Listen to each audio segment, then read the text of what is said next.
నమస్తే.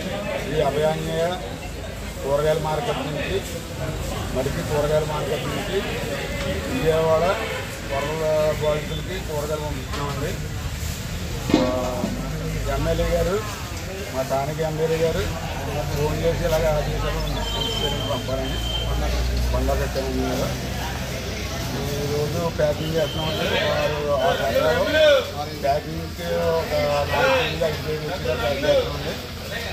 ఈరోజు సాయంత్రం 6 గంటలకల్లా ప్యాకింగ్ అయిపోతుంది. పొద్దున్న ఉదయం 9:10 అక్కడ పంపకం కూడా ఉంటుందండి.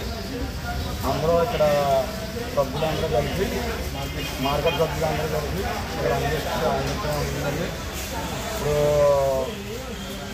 కొత్తపేట సాయంత్రం కొత్తపేట పంపిస్తామండి. అక్కడి నుంచి ఎమ్మెల్యే గారు అక్కడి నుంచి బియ్యం, పప్పులు, ఉప్పులు నుంచి అందరికీ అందిస్తూ పంపిస్తాం.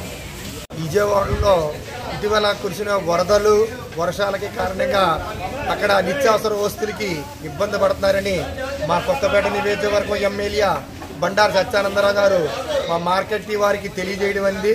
అక్కడ నిత్యావసర వస్తువులకి ఇబ్బంది పడుతున్నారని వెంటనే మా మార్కెట్ వారు వాళ్ళు ఆదేశాల మేరకు సహకరించి 3 టన్నులు కూరగాయలు తీయడం అయిందండి. అలాగే కొంతమంది విరాళం కూడా ఇచ్చి 3 టన్నులు మొత్తం 6 టన్నులు కూరగాయలు ఈ మార్కెట్ నుంచి మడికి మార్కెట్ నుంచి కూరగాయల కొట్టు యాజమాన్యులు అంతా మేమంతా కలిసి 6 టన్నులు కూరగాయలు ప్యాక్ చేసి ఈరోజు సాయంకాలం 6 గంటలకల్లా ప్యాక్ చేసి రెడీగా ఉండొస్తాం. అది బండారు సత్యానందరావు గారు ఇంకా బియ్యము మిగతా సామాన్లన్నీ కూడా రెడీ చేశారు. అదంతా కలిపి రేపు ఉదయం 5 గంటలకు బయలుదేరి రేపు పొద్దుట 9 గంటలకల్లా విజయవాడ చేరుకుంటాం. విజయవాడలో అందరికీ కూడా ప్రతి ఒక్కరికి అందేలాగా మేమంతా కూడా చూస్తాం. బండారు సత్యానందరావు గారి వెనకాల ఉంటూ ఇవన్నీ అందరికీ అందేలాగా చూడటం మా బాధ్యతగా భావించి మేమందరం కూడా అందరికీ అందేలా చూస్తామండి.